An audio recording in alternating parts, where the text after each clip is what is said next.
안녕하세요. 오늘도 사연살롱을 찾아주셔서 감사합니다. 저는 올해로 귀촌한 지 6년차가 되어가는 50대 여성입니다. 말이 50대이지 저도 남편도 내일 모레면 60이 되는데요. 요즘은 새삼스럽게 열심히 살아왔던 지난 날들이 많이 떠올라요. 저도 그렇고 저희 남편도 참 열심히 살았거든요. 둘 다 앞만 보고 뭐에 쫓기듯 그렇게 살았는데 이젠 하나 있는 아들도 자기 인생 잘 살고 바쁘기만 했던 남편과 제가 하루 종일 붙어 있다 보니 많은 생각이 스쳐 지나가는 것 같아요. 특히 남편을 생각하면 가슴이 너무 아픈데 저희 시댁은 저희 남편을 포함해 아들만 셋이에요. 그리고 그 중에 가장 똑똑한 아들이 저희 남편이었는데 시부모님은 똑똑한 자식보다는 오로지 장남만 중요하게 생각하셨죠. 무슨 구닥다리 신념인지 시아버님은 자주 장남이 잘 돼야 그 집안이 바로 서는 거야 라는 망언을 하셨는데요. 참고로 저희 시아버님도 장남이십니다. 그러니 장남과 장손이 짝짝꿍이 되어 집안에서 왕노릇을 했는데요. 시어머니도 마찬가지였어요. 아주버님은 장남이라고 예뻐하시고 도련님은 막내라고 챙기셨는데 유독 둘째인 저희 남편한테만 야박하게 구셨다고 하더라고요. 학교에서 공부를 잘해 100점짜리 시험지를 들고 와도 본체 많지 하시고 상장을 받아와도 보지도 않았다고 하는데 반면에 늘 사고만 치던 아주버님이 달리기에서 1등을 했다고 하면 그날은 아주 잔치날이었다고 합니다. 솔직히 연애할 때는 그 말을 믿지 않았어요. 아들, 딸 차별도 아니고 장남 때문에 차남을 차별하다니 배다른 형제가 아니고서는 말이 안 된다고 생각했죠. 그런데 남편 집에 처음으로 인사를 갔던 날 저는 시아버님을 보고 깜짝 놀랐는데요. 남편이 시아버님을 닮아도 너무 닮았더라고요.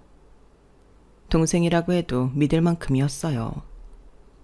그에 반면 아주버님은 시어머니 판박이었는데 도련님은 시어머니가 시아버님을 반반 닮았더라고요. 그리고 성격도 서글서글하니 삼형제 중에 가장 좋았는데 그래서인지 저는 도련님이 초면부터 편했어요. 그리고 남편이 관심 밖의 자식이라 그런지 결혼 허락은 싱거울 정도로 쉬웠는데요. 단지 그 어떤 지원은 어렵다며 저희더러 알아서 하라고 하시더군요. 솔직히 그 점은 기대도 하지 않았기 때문에 놀라지도 않았어요. 남편이 그럴 거라고 미리부터 말을 해줬거든요. 속으로 설마 했던 부분이 있긴 했지만 예상대로 시부모님이 그렇게 말을 하니 아, 역시나구나 그런 생각을 했어요. 그런데 여기서 참 웃기는 일이 벌어졌는데요. 상견례 날짜를 코앞에 두고 남편이 우리 결혼을 1년 뒤로 미뤄야 한다고 했어요. 뭐? 1년이나? 왜? 그게 형이 갑자기 우리보다 먼저 결혼을 해야 한대. 그게 무슨 소리야? 자기 형 여자 없다고 하지 않았어? 그러니까 분명히 없다고 했는데 엊그제 갑자기 여자를 집에 데리고 와서는 결혼을 한다는 거야. 그 소리에 엄마랑 아버지는 좋아서 난리고 바로 나한테 우리 결혼은 내년으로 미루라고 하더라고. 말도 안 돼. 이러는 법이 어딨어? 상견례 코앞에 두고. 미안해. 오히려 우리 집에서는 상견례도 하지 않았으니까 괜찮다고 생각하는 것 같은데 내가 아무리 이건 아니라고 해도 소용이 없어. 내가 말했잖아. 우리 집은 형밖에 모르는 집이라고. 들어보니 만난 지도 얼마 안 된 여자 같던데 그것도 중요하지 않다고 하는 사람들이야. 자기 형도 진짜 웃긴다. 결혼이 무슨 애들 장난도 아니고 그 여자에 대해 뭘 얼마나 안다고 결혼을 해. 우리 집에서는 상견례하고 바로 식 올리라고 하는 분위기인데 어떡해. 미안해. 자기 부모님한테는 내가 말씀드릴게. 진짜 죄송하다고. 대신 내년에 최대한 빨리 날 잡아서 한다고. 대신 그동안 내가 돈 더 모아서 자기 다이아 반지 해줄게. 됐어. 내가 뭐 그런 거 바래? 나는 그냥 이건 너무 경우가 없다는 거지. 자기가 무슨 죄냐?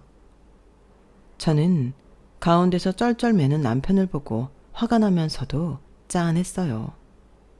그리고 전에는 잘 몰랐지만 그 집구석이 그런 집이라는 걸 안 뒤로는 저는 무조건 제 남편을 싸고둘 수밖에 없었는데요.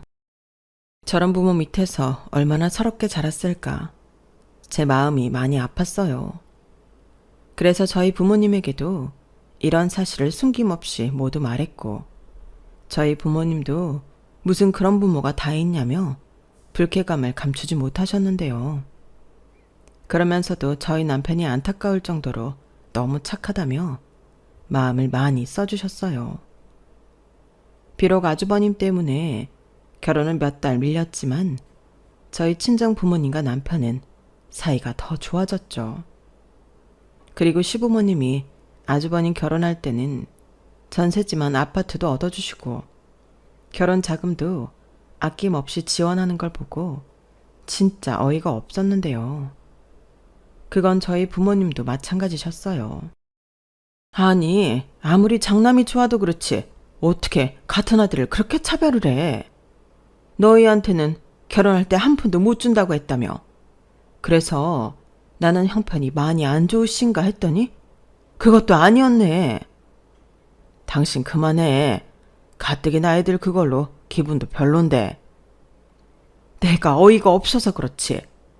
친아들이 아니라서 그런다고 하면 그것도 이해하겠는데 어떻게 자기 뱃속으로 낳아놓고 저러냐고.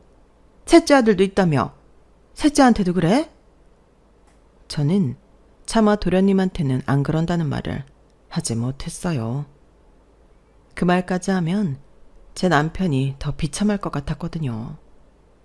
그리고 저희 부모님은 시부모님에 대한 불편한 마음이 있어 그런지 더 보란 듯이 저희 결혼할 때 지원을 아낌없이 해주셨는데 이런 걸 기대한 적은 없었지만 솔직히 싫진 않았어요. 덕분에 신혼집은 신축의 큰 평수는 아니었지만 구축 아파트도 매매로 살 수 있었고 원하는 만큼 혼수도 하고 신혼여행도 다녀올 수 있어서 지난 억울한 마음을 보상받는 기분이었어요. 게다가 저희 친정에서 그만큼이나 지원해 줄지 몰랐던 시부모님과 아주버님이 많이 놀란 듯 아닌 척 하면서도 많이 부러워했는데 그걸 보는 게 재밌더라고요. 남편 역시 처음으로 느껴보는 감정에 입꼬리가 올라갔는데 이렇게 우리는 우리가 알아서 잘 살면 된다고 생각했어요.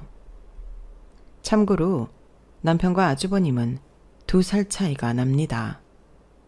그러니까 아주버님이 고3일 때 저희 남편이 고1이었고 저희 남편이 고3일 때 아주버님이 삼수 중이었는데 충분히 서울의 좋은 대학을 갈 수 있는 성적임에도 시부모님은 아주버님 대학 등록금을 내야 한다며 남편에게 대학을 가지 말라고 하셨어요. 참 너무하지 않나요? 될 자식을 밀어줘야지 가망도 없는 자식에게 올인을 하다니. 저 같으면 그런 부모는 필요 없다고 생각하고 진작에 버렸을 거예요. 하지만 남편은 그래도 자기 부모라고 할도리는 하고 싶어 했는데 도련님 대학 등록금도 저희 남편이 해줬다고 하더라고요. 그리고 저희 남편은 대학 진학을 못하고 바로 군대에 갔다고 했는데 거기서 공부를 계속해 자기 힘으로 등록금을 벌어 늦게 대학을 갔다고 했어요. 졸업도 돈이 없으니 쉽지 않았고 결국엔 중도 포기할 수밖에 없었다고 했는데 그때 도련님의 등록금을 마련해야 했대요. 결국엔 자기 동생 등록금 벌려고 자기 공부를 포기한 건데 그 뒤 여러 일을 하다 자동차 판매 일을 하게 되었죠. 저도 남편한테 소개로 자동차를 사다 만나게 된 거였는데 저희 남편 수완이 좋다기보다 그냥 사람이 좋았어요. 하나라도 더 해주려고 하고 신경을 써준다기보다 마음을 써주는 기분이었는데, 그래서인지 저도 모르게 주변에 차를 바꿔야 한다는 사람이 있으면 적극적으로 소개하게 되었어요. 그러면서 또 인연이 되었고, 남편이 고맙다며 유명 레스토랑 식사권을 선물해 줬는데 제가 먼저 같이 밥을 먹자고 했어요. 그게 인연이 되었고 사랑해서 결혼까지 하게 된 건데, 겉모습만 봐서는 그런 서름이 있는지 몰랐거든요. 그리고 겉으로 그걸 내색하지 않고 여느 집 자식처럼 가족을 생각하는데, 가끔 화가 날 때는 벨도 없나 싶다가도 어느 날은 대단하다고 생각했어요. 저라면 절대 못할 일을 그 사람은 하고 있었으니까요.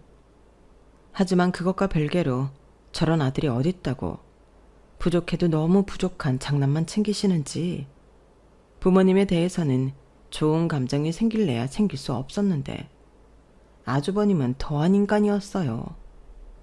자기 부모 뺑 믿고 저희 남편한테 함부로 하는데 진짜 재수 없었거든요. 저희 결혼식 전에 브레이크 거는 것만 봐도 그렇잖아요. 아니, 자기 동생이 결혼 준비를 하는 걸 뻔히 알면서 어떻게 그래요? 원래 만나던 여자가 있던 거라면 그것도 많이 봐줘서 이해하겠는데, 아주버님은 그냥 자기 동생이 자기를 제치고 결혼하는 꼴을 보기 싫어서 급하게 여자를 만나 결혼한 거죠. 그리고 그렇게 만난 여자가 제대로 된 여자일 리는 없었는데 정말 형님이라고 불러주고 싶지도 않았어요. 맏며느리는 고사하고 며느리 노릇은 할 생각이 전혀 없으면서 바라는 것만 많고, 아주버님을 돈 나오는 ATM 기계로 알았는데 능력도 없는 아주버님한테 나오는 돈은 전부 시부모님 돈이었어요.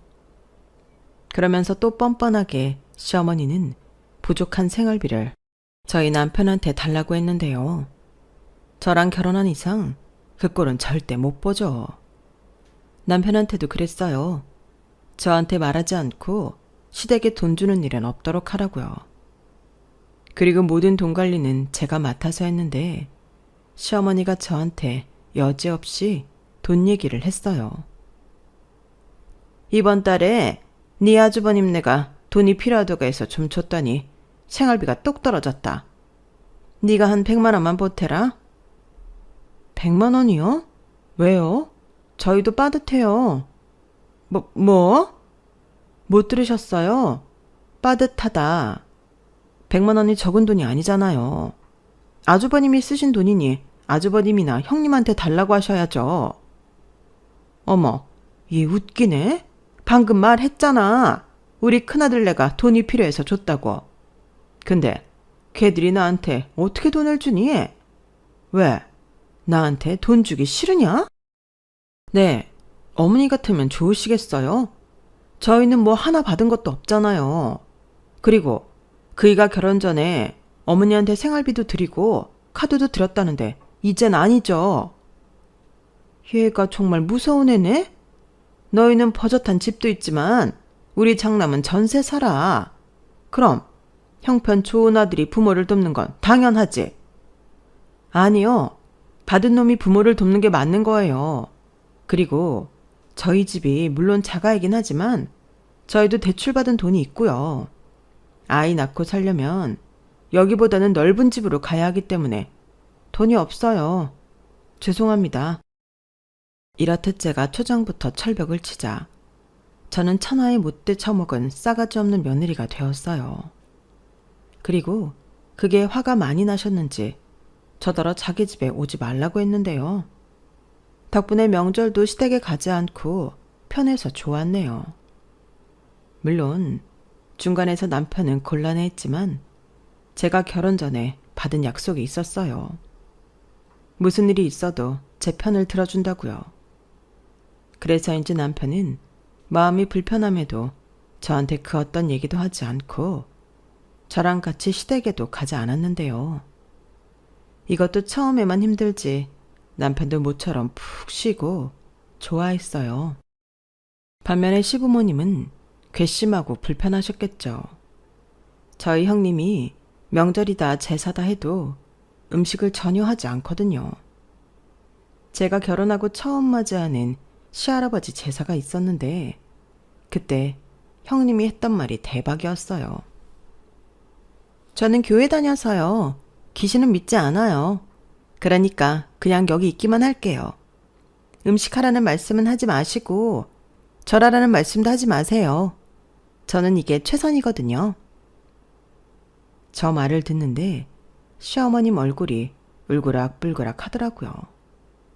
하지만 이내 어색하게 웃으며 자기는 그런 거 강요하는 시어머니 아니라며 알겠다고 했는데 그때 저만 죽어라 음식 장만하고 고생했어요. 그러니 명절 음식도 보나마나 시어머니 혼자 다 장만하셨을 텐데 그 생각만 하면 너무 고소하더라고요. 네, 저도 별로 착한 며느리는 아니었어요. 저라도 내 남편이 당한 서름을 갚아줘야죠. 그리고 명절이 지나고 바로 직후 시어머니에게서 연락이 왔는데요. 어떻게 명절까지 안 올 수 있냐고 저희 친정 부모님까지 들먹이면서 저더러 못 배운 티가 너무 난다고 막말을 하시더군요. 그래서 그때도 가만히 있지 않고 바로 말했어요. 어머님이 오지 말라고 해서 가지 않았는데 그것도 문제가 되나요? 어머님이 오라고 했으면 저는 갔을 거예요. 너 진짜 끝까지 이럴 거야? 네가 그러면 그럴수록 네 부모 욕먹이는 거야? 저는 그렇게 생각하지 않는데요. 저희 부모님이 시집가서 시부모님한테 욕먹으라고 시집 보낸 건 아니잖아요. 저도 어머님이 정도만 지켜주시면 이러지 않죠.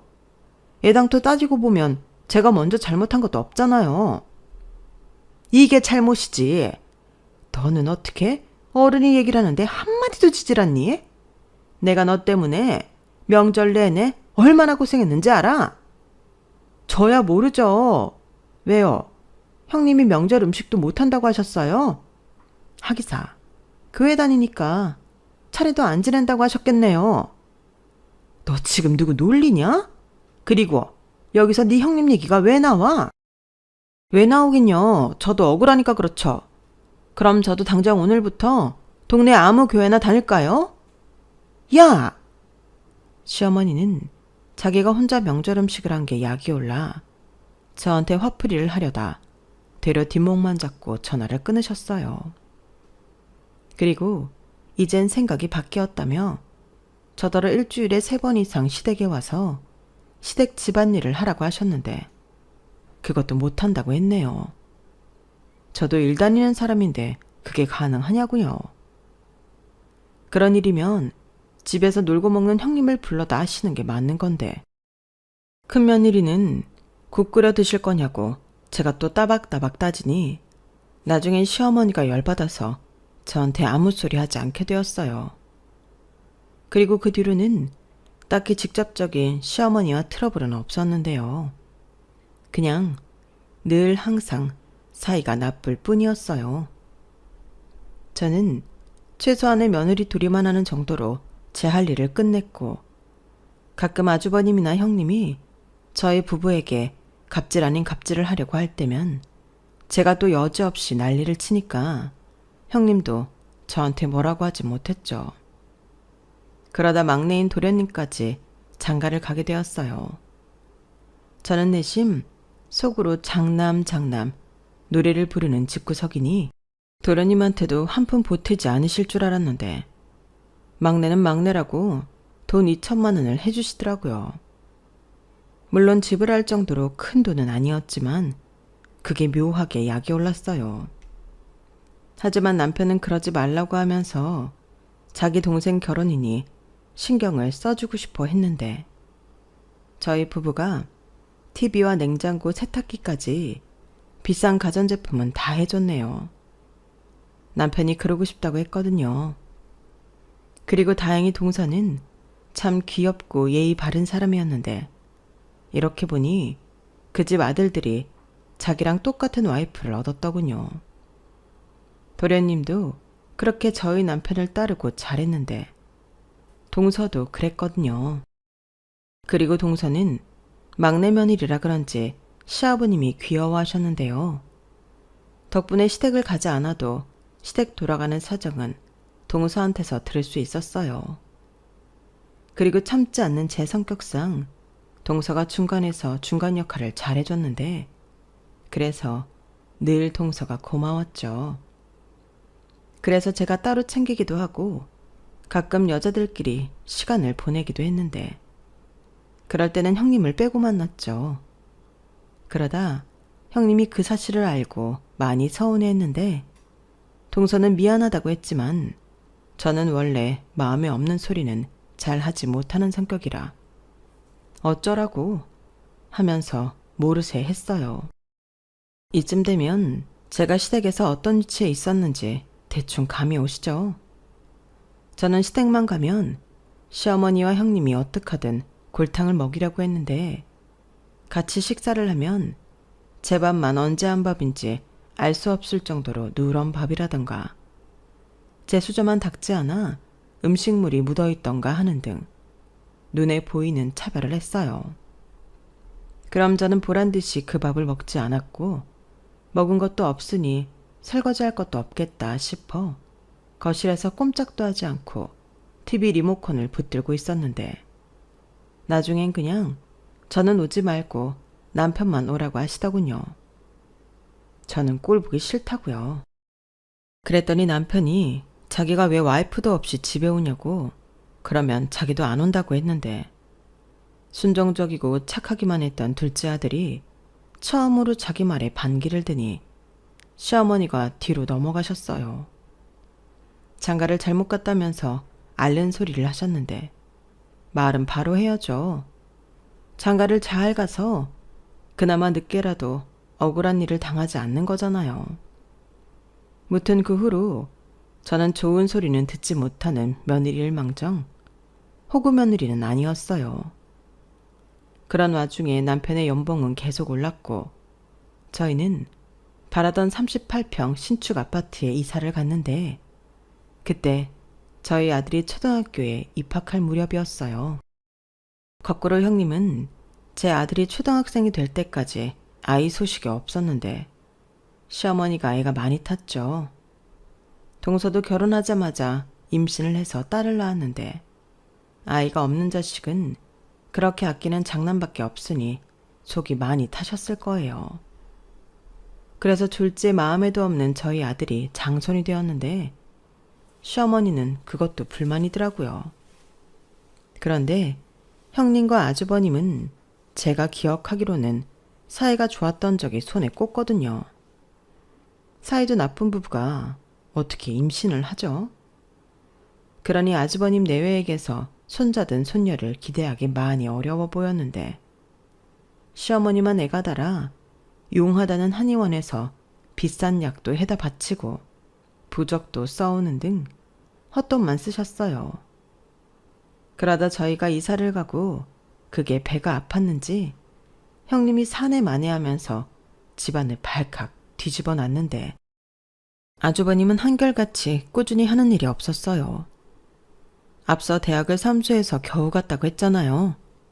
머리가 나빠도 얼마나 나쁜지 그나마 대학도 지방에 있는 미달된 과에 갔는데 제가 볼 땐 그 학교는 등록금만 내면 누구나 갈 수 있는 그런 수준이었거든요.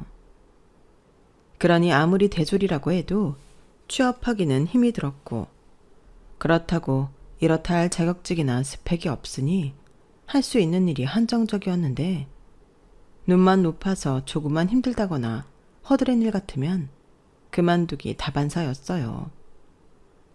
그래서 아주버님네 생활비까지 시부모님이 책임을 짓고 있었는데 저한테 초반에 생활비 타령하다 그 사단이 나고 어쩔 수 없이 시어머니가 아르바이트를 하셔서 부족한 돈을 마련하시는 듯 하더군요.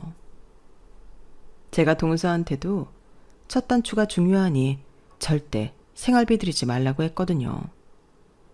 그런데 형님이 자기는 이렇게 살고 싶지 않았다며 그 난리를 치니 시댁에서 가게라도 차려줘야겠다는 생각을 하게 되었는데요. 문제는 역시나 돈이었죠.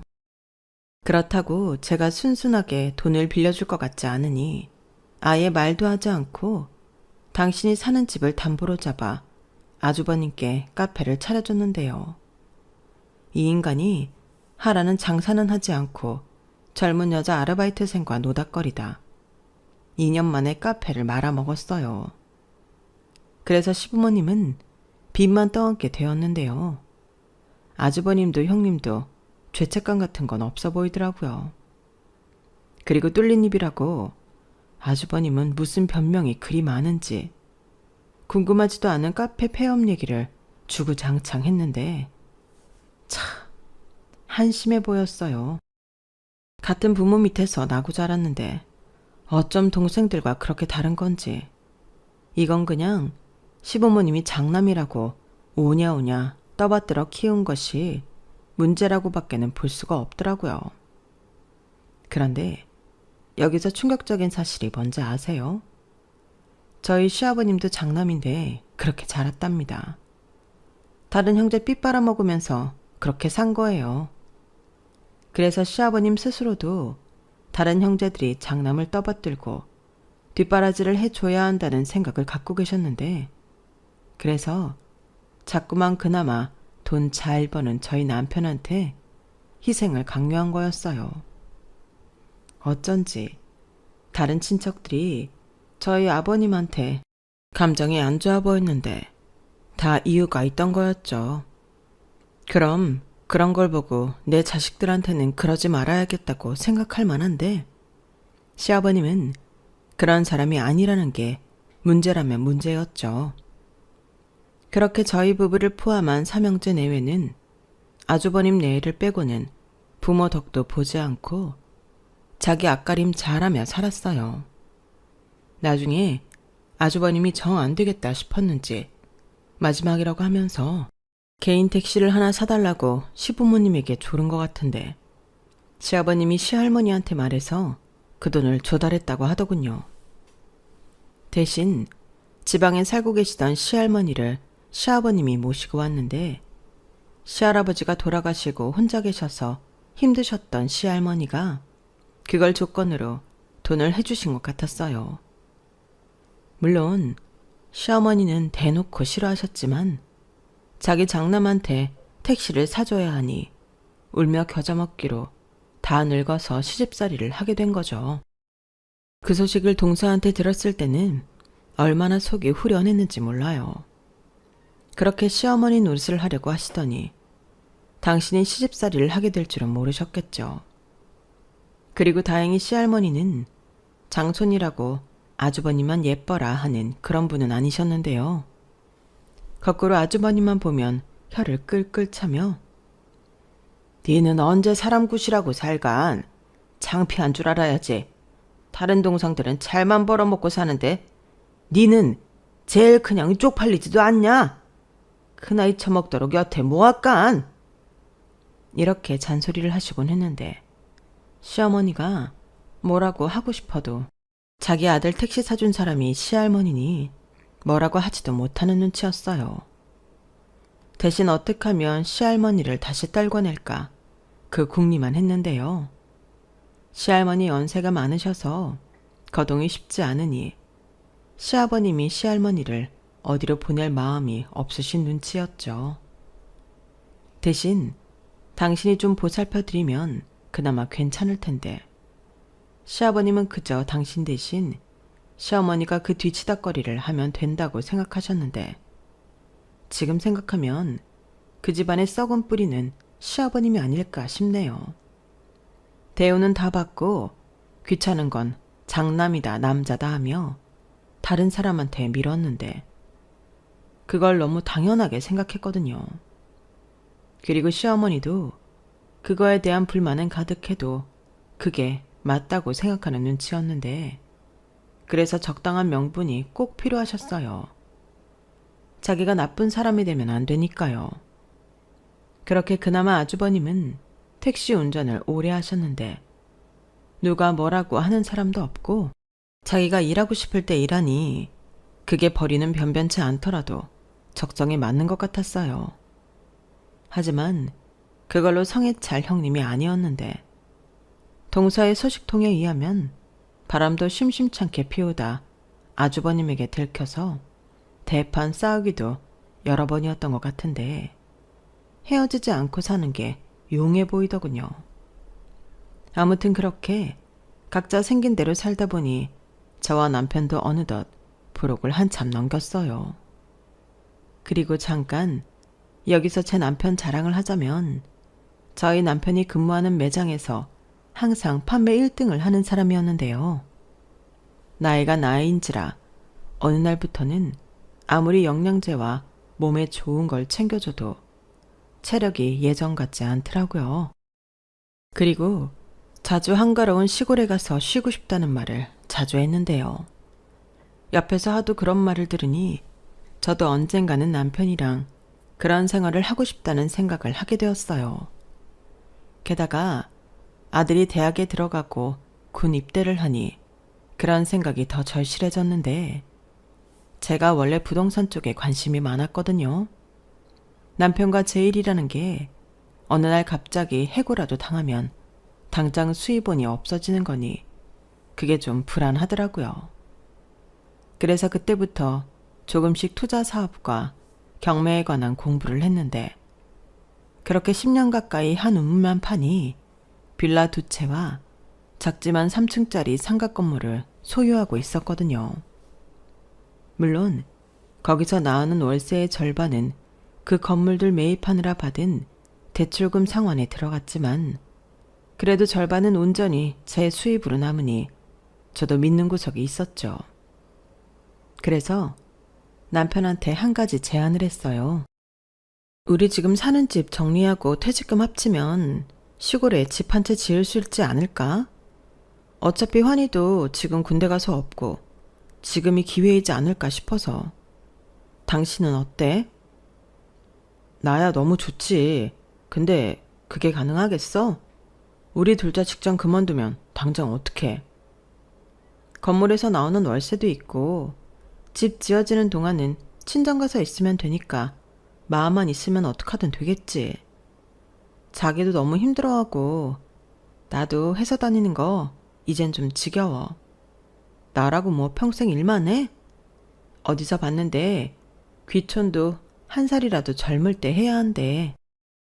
정말 그래도 되겠어? 우리 아직 젊은데. 아까 말했지? 귀촌도 젊어서 해야 한다고. 그리고 당신 요즘 너무 피곤해하는데 옆에서 그거 보고 있으면 내가 불안해서 그래. 당신도 평생 일만 했잖아. 꿈이라며. 내가 그 꿈 이뤄준다고. 어때? 당신 장가 잘 왔지? 나 같은 마누라가 어딨냐? 그래. 내 평생 가장 잘한 일은 자기랑 결혼한 거야. 그럼 딱 3달만 있다가 하자. 지금 계약한 고객도 있고 나도 마무리는 잘해야지. 자기도 인수인계할 시간 필요하잖아. 저희 부부는 그렇게 3개월의 시간을 갖고 귀촌을 하기로 결정을 했어요.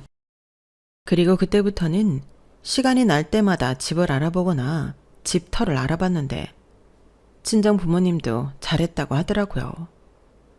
저희 친정 부모님도 저희 남편이 주말도 없이 일하는 걸 많이 봤기 때문에 사위 걱정을 많이 하셨거든요. 그래서 저에게 뒷주머니를 좀 차라고 조언을 했던 사람도 친정 엄마셨는데 그 조언대로 하니 이런 날도 오는 거였어요. 그 후 저희 부부는 순차적으로 시댁에도 이 사실을 알렸는데요. 시어머니는 저희가 시골로 내려간다는 걸 아시고는 꼴값이라고 하셨어요. 저것들이 내려갔다가 학을 떼고 다시 올라와 봐야 도시 생활이 편했다는 걸 알지.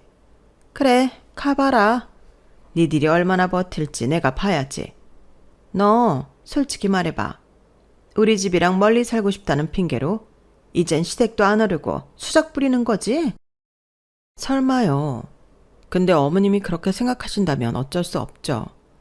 어차피 어머님은 제가 어떤 말을 해도 안 믿으실 거잖아요. 저게 진짜 어쩌면 너는 나이를 그렇게 먹고도 그대로냐? 정말 마음에 안 들어. 마음에 안 드는 건 피차 마찬가지인데 자기 마음에 안 드는 줄 알고 시어머니는 저를 잔뜩 노려보며 말했어요. 그리고 저는 여기서 더 한마디 하면 귀촌하기 전에 남편 마음이 불편할까 꾹 참고 귀촌 준비를 했는데요. 다행히 집은 아니었지만 마음에 드는 집터를 발견해 저희는 신속하게 집을 짓기 시작했어요. 저희 아빠 아시는 분이 건축과 토목 관련 일을 하시는데 저희가 부탁을 드리자 땅만 좋고 수도관과 정화조 설치만 끝나면 집 짓는 건 금방이라며 적극적으로 도와주셨어요. 게다가 저희가 구입한 집터는 원래 집이 있던 자리로 땅 밑에 정화조와 수도관도 심어져 있었는데요. 그 덕에 건축 시일도 수십일 앞당길 수 있었죠. 애당초 큰 집을 원했던 게 아니었기 때문에 공사가 쉬웠는지도 모르는데요. 그렇게 원래 계획보다 반년 정도 기다려 저희 집이 완성되었어요. 마당에 저희 부부가 실컷 먹고도 남을 농작물을 심을 수 있는 텃밭과 사과나무, 감나무도 심었는데 벌써부터 신이 나더라고요. 그리고 미뤄진 만큼 저희 부부는 일도 더 많이 해서 귀촌 자금도 넉넉했는데 이래저래 온 세상이 저희 부부를 도와주는 것 같더군요. 그렇게 이사 날짜를 받아놓고 저는 매일 들떠 있었어요. 그런데 시어머님이 갑자기 저희 부부를 호출하더니 난데없이 귀촌할 거면 시할머니도 모시고 가라고 하셨는데요. 저랑 남편은 순간 질색하며 따졌어요. 아니, 왜 갑자기 그런 결정을 어머님이 하세요? 얘 좀 봐. 언제나 혼자 결정했대. 니네 시아버지도 그러라고 하셨어. 우리 어머니 나이가 올해로 93인데 도시보다는 시골이 좋지. 공기도 나쁘고 시끄러운 도시 생활이 좋겠어? 엄마, 그래도 이건 아니죠. 우리는 우리만 내려갈 생각으로 준비를 했는데 할머니까지 모시고 가라고 하면 어떡해요? 어떡하긴. 그냥 방 하나 주고 니들이 먹을 때 숟가락 하나만 더 얹으면 되는 일이잖아. 니네 할머니가 살아봤자 얼마나 살겠니? 그냥 니들이 희생 좀 해. 아니, 왜 엄마는 나한테만 희생을 하라고 해요? 왜 나만 그래야 하는 건데요? 어머, 얘가 왜 이래? 그야, 네가 가장 믿을 만한 자식이니까 그렇지. 부모가 기댈 수 있는 자식이라는 게 얼마나 좋아. 그거 아무나 할 수 있는 거 아니다. 어머니, 좋은 것도 본인이 좋아야 좋은 거예요. 당사자인 저희가 싫다는데 왜 어머님이 그러세요? 그렇게 할머니 모시기 그러시면 할머니 원래 사시는 집 있잖아요. 그것도 다 사정이 있어 그런다. 니네 할머니 이제 옆에 누구 없으면 불편하시고 무엇보다 그 집 이번에 팔려고 내놨어. 네? 그게 무슨... 아, 말도 마라. 네 아주버님이 사고가 나서 그거 합의하고 택시 고치려면 돈이 필요해. 근데 이젠 우리가 돈 넣을 구멍이 없잖아. 그렇다고 니들이 도와줄 것도 아니고. 그래서 고민 끝에 할머니 집을 팔고 그 돈으로 해결하기로 했다. 그래서 이제 할머니 가실 곳도 없고 어쩌면 합의금 부족해서 네 형 살던 집 보증금도 빼야 할지 몰라서 여기 들어와야 할 수도 있어. 근데 지금 할머니가 계시니 방도 없잖아. 아무리 그래도 그렇지. 어쩔 수 없어. 나라고 뭐 이러고 싶겠니? 나도 조금만 참아라. 90 넘은 노인네가 살면 얼마나 살아. 그럼 내가 이제부터는 너 구박도 안 하고 네가 우리 집 오기 싫다고 하면 그런 줄 아마. 어머니, 진짜 해도 너무하시네요. 그러는 어머니는 얼마나 사신다고 할머니한테 그러세요? 어머니도 늙어서 형님이 똑같이 취급하면 그때 어쩌시려고요. 저 이런 식으로 시할머니 모셔갈 수 없어요. 시어머니는 그것도 거래랍시고 저한테 그런 말을 했어요. 그런데 그 말을 어깨 넘어 방에서 다 듣고 계시던 할머니가 계셨는데 저도 그때는 다급해서 그걸 의식하지 못했지만 시할머니가 화가 나서는 베개를 집어 던져 방문을 활짝 열며 외치셨죠. 나는 안 간다. 아무리 늙어빠진 노인네라도 그런 취급받으면서 손자 며느리한테 신세지고 싶간? 네가 뭔데 내 집을 팔아서 네 아들 밑으로 쑤셔넣어. 나는 안 간다. 어머니도 참, 그이가 다 얘기했잖아요. 이젠 그 수밖에 없다고요. 그리고 우리 진수랑 진수척 할 곳 없어지면 그땐 어떡해요? 어머님도 장손 생각은 해주셔야죠. 얘들이 집도 지었겠다. 물 좋고 공기 좋은 데 가서 사세요. 그게 어머님도 좋은 거예요. 괘씸한 년, 네가 내 단물을 다 빨아먹고 갖다 버리겠다고? 어머님도 참, 제가 언제 그랬어요? 불만 있으시면 어머니 아들한테 말씀하세요. 저는 제 아들 일만 걱정해도 속이 시커멓게 타들어가니까. 아무튼 난 얘기했다. 그러니 니들이 알아서 할머니 모실 방 꾸미고 이사 갈 때 모시고 가. 어차피 짐이라고 해봤자 몇 가지 있지도 않다. 엄마, 진짜 이러실 거예요? 싫다고요. 저 이번에 내려가면 집이고 뭐고 없다고 생각하고 살 테니 이젠 연관 짓지 마세요. 뭐해? 일어나. 그리고 자기도 이제 시댁에 올 일 없으니까 마음 편하게 살아. 정말이지. 사람은 변하지 않는다고 하더니 나이가 지긋이 먹은 시어머니는 자기 늙는 건 생각도 하지 않고 저런 식으로 당신 시어머니를 처리하려 하셨어요. 그리고 남편이 전에 없이 불같이 화를 내는데 시어머니가 많이 놀란 눈치더군요. 그렇게 남편의 기세에 집에 돌아온 저는 자꾸만 시할머니 생각에 기분이 찝찝했는데요. 연세가 조금 있긴 하지만 원래 저희 시할머니가 여장부처럼 강단이 있으시거든요. 그런데 시어머니와 같이 산 이후 몰라보게 기력도 떨어지시고 어깨도 작아지신 게 이상하게 계속 마음이 쓰였어요. 그리고 3일 고민하다 남편한테 시할머니를 모시러 가자고 제가 먼저 말을 했는데요. 뭐라고? 당신까지 왜 그래? 아니, 저대로 할머니를 두고 가는 게 마음이 안 좋아. 분명 계속 어머니랑 부딪히고 사셔야 할 텐데 정말로 아주버님이 그 집에 산다고 들어오기라도 하면 어떡해. 지금 하는 걸로 봐서는 할머니 저러다 시설 같은 곳으로 쫓겨나는 거 아니야? 그럼 나나 자기나 마음 불편하잖아.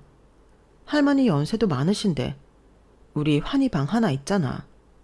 어차피 그놈이 여기 와서 지낼 것도 아니고 그냥 그 방에 할머니 모시자. 진짜 어쩌면 내 마음처럼 되는 게 하나도 없냐? 정말 괜찮겠어? 이러려고 귀촌하자고 한 건 아닌데. 괜찮아. 아무도 없는데 시끄러도 한 명 더 있으면 좋지. 자기랑 나랑 싸우면 편먹을 사람도 있고. 나 진짜 당신 때문에 눈물 난다. 사람이 어떻게 그러냐? 내가 다른 복은 하나도 없지만 마누라 복은 기똥차다. 뭐야, 그걸 이제 한 거야? 그러니까 평생 나한테 잘해라. 저는 그렇게 시할머니까지 모시고 귀촌을 했어요. 저희 부부가 시할머니 모시러 갔을 때 시어머니는 입이 찢어져서는 귀에 걸릴 정도였는데 진짜 그 꼬라지는 보기 싫더군요. 그리고 남편 말대로 이젠 손들라고 남남처럼 지내자고 말했는데 그 말에는 시부모님 두 분 다 콧방귀도 끼지 않으셨어요. 아마도 믿지 않으셨겠죠. 아니, 그럴 마음이 없으셨겠죠. 하지만 저희 부부는 그 집을 나선 이후로 시부모님이랑 아주버님 형님 번호까지 전부 차단해버렸는데 시할머니도 그러고 싶다고 하셔서 시할머니는 아예 핸드폰을 없애버리셨어요. 그리고 저희 세 사람의 시골살이가 시작되었는데 유유자적은 개뿔. 너무 바쁘고 정신이 없더군요. 경험이 없다 보니 우왕좌왕 실패의 연속이었어요. 그나마 시할머니가 옆에서 가르쳐 주셔서 차츰 나아질 수 있었는데 저희끼리 농담 삼아 시할머니 없으셨으면 저희는 굶어 죽었다고 할 정도였네요. 저희 시할머니가 젊어서는 논이며 밭이며 하우스까지 안 해본 농사가 없다고 하셨거든요. 그리고 저희 부부의 든든한 선생님이 되어 많은 걸 가르쳐 주셨는데 거동이 많이 힘드시긴 했지만 매일 나가서 조금씩 걷다 보니 그게 운동이 되어 예전보다는 훨씬 잘 움직이게 되셨어요. 그리고 늘 저한테 고맙다며 자기가 살면서 후회한 일 중에 남편 말을 거스르지 못한 거라고 하셨는데 자기 남편이 저희 시아버님을 그렇게 키우셨고 그런 시아버님이 저희 아주버님을 그렇게 키우고 있어 옆에서 보는데 당신 죄처럼 느껴졌답니다. 더욱이 가족들에게 희생만 당하고 사는 저희 남편을 보면 그렇게 마음이 아프셨다고 했는데 그러시면서 저희 부부에게 꼬깃꼬깃한 무언가를 하나 건네셨어요. 여가 우리 친정에서 나한테 준 땅인데 돈이 될지 어쩔지는 모르겠지만 네 가져라. 할머니, 왜 이런 걸 저를 주세요? 그럼 인자 죽을 날도 멀지 않은 나가 그거 갖고 가랴? 그리고 그거 갖고 내가 죽으면 그거 다 네 형한테 간다. 그거야 그렇겠지만 나는 진즉부터 그건 너한테 주고 싶었어. 네가 주인이다 생각하고 기회 봐서 주려고 가지고 있었단 말씨. 인자 네가 처리해라. 뭐 그게 도움이 될지 아닐지 모르지만 할미가 마지막엔 우리 손자한테 하나는 해주고 싶다. 니들 덕에 내가 참 마음 따숩게 간다. 고맙다이. 할머니도 참 왜 기분 이상하게 그런 말을 해요. 할머니 아직 정정하시잖아요. 내가 늙어본게 사람은 언제 갈지 모르는 기다. 그니까 요렇게럼 작별 인사도 미리부터 하면 좋지. 내가 이런 말도 못하고 확 가버리면 어쩌냐? 저는 자꾸만 약한 소리를 하는 할머니 손을 꼭 잡았어요. 이제야 좀 마음 편하게 사시는데 더 오래오래 사셨으면 좋겠다고 생각했거든요. 하지만 그게 무언가의 징조였는지 시할머니는 저희와 함께 귀천을 하고 3년 뒤에 조용히 주무시듯 눈을 감으셨는데 남편과 제가 얼마나 울었는지 모릅니다. 특히 가족 중에 유일하게 따뜻한 말을 해준 할머니라 남편이 정말 많이 힘들어했는데요. 장례를 저희끼리 칠 수는 없어 3년 만에 시댁 식구들과 연락을 했어요. 그리고 장례 절차를 끝마치고 어떻게 아셨는지 시아버님이 시할머니 땅을 물으셨는데 저희가 이미 남편 앞으로 명의를 바꿔놓은 후였죠. 너도 참 그렇다. 할머니가 준다고 그걸 우리랑 상의도 없이 홀랑 네 앞으로 했어? 구약한 놈. 좋은 말 할 때 그거 다시 내 앞으로 해놔라. 우리 어머니 땅인데 아들인 내가 받는 게 맞지? 아버지, 죄송한데요. 이건 할머니가 직접 저한테 주신 땅이에요. 드릴 이유 없습니다. 야, 아빠가 달라고 하잖아. 네가 뭔데 아빠 말에 이유를 따져? 나 지금 이혼하기 직전이거든. 좋은 말 할 때 그 땅 내놔. 아니면 너 지금 살고 있는 그 집을 내놓든가. 형, 진짜 정신 안 차릴래? 그 나이 먹도록 왜 그렇게 살아? 나는 형이 이혼을 하든 감방을 가든 관심 없어. 내가 아직도 형한테 다 뺏기고 호구짓 하는 놈으로 보여? 저게 안 보는 사이 미쳤나? 야, 너 지금 형한테 개기냐? 말 조심해. 나이가 몇인데. 제발 나이값 좀 하고 살아라. 여태 내 인생에 걸림돌로 살았으면 형도 양심이라는 게 있어야 하지 않냐? 나는 분명히 말했어. 이젠 천륜이고 뭐고 없다고. 지금도 할머니 장례 때문에 어쩔 수 없이 연락한 거고 우리 이젠 정말 볼 일 없어. 볼 일이 왜 없어? 엄마 아빠 죽으면 그때는 모른 척 할 거냐? 평생 챙긴 장남이 있는데 내가 왜 나서? 이제부터는 형이 알아서 해. 나는 집에서 10원 한 장 받은 것도 없어서 떳떳하고 평생 부모님 등에 빨대 꽂은 형이 앞으로는 알아서 하는 거야. 이제 할머니 발인도 끝났으니 나랑 이 사람은 간다. 고약한 놈.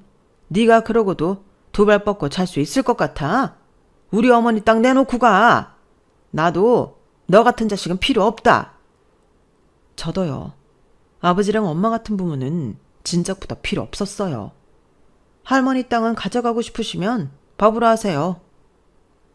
저는 많이 달라진 남편의 모습에 깜짝 놀랐어요. 속으로 내심 흐뭇하기도 했는데 이제는 제가 나서지 않아도 자기 할 말 시원하게 다 하는 남편이 너무 보기 좋더라고요. 그리고 저는 거꾸로 입 아프게 떠들지 않아서 너무 편했는데 그 후 저희는 할머니가 없는 빈자리를 적적해하며 지금까지 저희만의 생활을 이어가고 있어요. 군 제대한 아들은 시골에서는 지내기 좀 그렇다며 저희 친정에서 학교를 오가며 자기 용돈은 아르바이트를 해서 벌어 쓰고 있는데 떨어져서 지내서 그런지 철이 많이 들었더라고요. 이제는 부모 걱정도 할 줄 알고 외할머니 할아버지도 저희 부부 대신 잘 챙기는 모습에 얼마나 대견하고 고마운지 몰라요. 게다가 시할머니가 돌아가시고 1년 뒤 시할머님이 남편에게 준 땅이 대규모 골프 리조트가 들어선다며 고에게 거래하자고 연락이 왔는데요. 그 덕에 뜻하지 않게 저희 부부는 꽤 큰 돈을 손에 넣게 되었어요. 계속 가지고 있으면 돈에 눈이 먼 아주버님이 이국리 저국리 할 텐데 그런 빌미를 만들어주지 않아도 되니 너무 좋더라고요. 그리고 저 혼자만의 생각이지만 하늘에서 시할머니가 그 땅이 저희 부부에게 도움이 되길 발이 내려준 기회일지 모른다는 생각이 들었는데 지금도 시할머니가 머물렀던 방을 보면 시할머니가 많이 보고 싶습니다. 처음엔 마냥 불편할 줄 알았는데 사람의 든자리는 그런 게 아니었어요. 오히려 그때 시할머니를 모시고 오지 않았다면 어찌 되었을까? 생각만 해도 아찔하기만 한데 시할머니가 돌아가시기 전에 좋은 추억을 만들 수 있어 다행이라고 생각합니다. 저도 따지고 보면 인생의 절반은 넘게 지나온 사람이잖아요. 젊어서는 그렇게 고생만 하고 살았는데 늙어서 자식들한테 이용만 당하고 비참하게 생을 마감한다면 그보다 더 쓸쓸한 인생이 또 어디 있을까요? 저도 아들을 잘 키운다고 키웠지만 사람 일은 아무도 모르는 거니 저는 죽을 때까지 남편과 지금 이 마음 그대로 살아가고 싶습니다. 돈 때문이 아니라 엄마 아빠가 자기 인생을 꿋꿋하게 살고 있어야 저희 아들도 부담이 없을 테니까요. 그리고 동서말에 의하면 아주버님은 결국엔 시부모님 재산을 모두 말아먹고 이혼까지 당했다고 하는데요. 솔직히 언제고 그럴 줄 알았어요. 그런데 형님이 이혼하기 전에 아주버님 명의로 신용카드를 여러 개 만들어 썼다고 하는데 그걸로 인해 아주버님이 신용불량자가 되었다고 하더라고요. 게다가 아주버님이 진 빚과 형님이 명의도용해서 진 빚까지 그야말로 아주버님은 빚더미에 올랐는데 이 화상이 도련님한테 사는 집 팔아서 자기를 도와달라고 했답니다. 물론 도련님은 어릴 때부터 저희 남편이 당한 걸 모두 봤기 때문에 단칼에 거절했다고 했는데 그 일로 아주버님이랑 멱살까지 잡고 싸움이 났다고 했어요. 그리고 네가 도와줄 거 아니면 저희 부부 사는 집이라도 알려달라고 했다는데 어딜 찾아가냐며 도련님이랑 동서가 알아도 모른다고 딱 잡아댔다고 했는데 어찌나 소름이 돋던지요. 사실 저희 부부는 시댁 식구 중에 도련님과 동서한테만 사는 곳을 알려주고 철저하게 비밀로 살고 있었거든요. 그러니 저희 집을 알려주지 않은 도련님과 동서가 고마울 수밖에 없었는데 도련님이 먼저 저희 부부에게 평생 작은 형이 고생했으니 남은 건 자기가 한다고 염려하지 말라고 했어요. 이미 그전에도 도련님과 동서가 저희를 대신 시부모님을 많이 챙긴 걸로 아는데 괜히 큰 부담을 가지게 한 건 아닌지 미안하더군요. 게다가 아주버님이라는 큰 구멍이 있으니 도련님과 동서가 돕는 게 마냥 밑빠진 독에 물을 붓는 것과 다르지 않았을 텐데요. 급기야 시부모님은 그렇게 믿던 장남 때문에 폐가 망신해 살던 집도 날리고, 충격에 시아버님은 쓰러져 병원에, 갈 곳 없는 시어머니는 요양원에서 계신다고 하더라고요. 그래서 그 비용 역시 도련님이 대고 있다고 했는데, 그걸 뒤늦게 알게 된 저는 제가 절반이라도 내겠다고 했어요. 하지만 도련님은 됐다며 거절하더니 이렇게 말했는데요. 형수, 아니에요. 저 작은 형 아니었으면 이 사람이랑 이렇게 못 살아요. 형이 자기 공부도 포기하고 제 대학 등록금 다 내주고 했는데 그 정도는 제가 해야죠. 형수랑 형은 마음 편하게 지내세요. 사실 진작부터 제가 나서야 한다고 생각했는데 늦어서 죄송해요. 저희 집사람도 그러자고 했어요. 동서, 정말이야? 내가 미안해서 어쩌지? 미안하긴 뭐가 미안해요. 저야말로 형님 뒤에 숨어서 편하게 지냈죠. 저희 시어머니가 보통 시어머니세요? 근데 형님이 있어서 제가 편했어요. 그리고 저희 필요할 때마다 도와주신 것도 형님이랑 아주버님이시잖아요. 저 이제 그 은혜 갚는 거예요. 그래도 저희가 아주 조금은 젊잖아요. 아우, 재수씨, 고마워요. 우리가 말년에 재수씨 덕에 참 편하게 살겠네요. 괜히 큰 짐 지어주는 것 같아 미안해요. 힘들면 언제든 말하세요. 아니에요. 아주버님이야말로 편하게 하시고 싶은 거 다 하시고 사세요. 이 사람이 작은 형 생각 정말 많이 해요. 그리고 저는 형님 쫓아가려면 멀었고요. 저는 동서의 말에 감동해서 울컥 눈물이 나고 말았어요. 거지 같은 집구석이라고 생각했는데 그런 집구석에도 좋은 사람들이 있더라고요. 그리고 도련님이랑 동서가 있어 정말 다행이라고 생각했는데요. 마음이 편해서인지 남편은 귀촌한 후로 살은 많이 빠졌지만 전보다는 많이 건강해졌답니다. 저 역시 불면증이 심했는데 이젠 눕기만 하면 바로 잠이 들어요. 그리고 깨우지도 않았는데 새벽에 눈이 떠지고 새벽부터 분주히 움직이다 보면 저희 동네에 사계절이 눈에 들어오는데 이런 맛에 귀촌을 하나보다. 요즘은 그런 생각을 많이 해요. 무엇보다 열심히 살다 온 귀촌이라 그런지 후회도 없고 매일매일 보상받는 기분이 드는데 열심히 살던 가락은 어쩔 수 없어서 일을 자꾸만 만들지만 저도 남편도 지금은 전에 없이 마냥 행복합니다. 처음 귀촌했을 때는 텃세가 있으면 어쩔까 걱정도 많았는데 저희 시할머니 덕에 그런 것도 없었어요. 그리고 손주 며느리가 시할머니한테 극진하다며 마을 분들이 저를 어찌나 예뻐하시는지 지금도 그 덕을 보고 있답니다.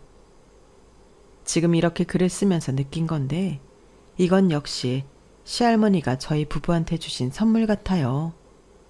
시골에 오면 저희 부부 둘뿐이라고 생각했는데 이웃이 굉장히 많거든요. 덕분에 외로운 것도 모르고 나누는 기쁨도 누리며 지내고 있는데 모든 것이 아주 대만족입니다.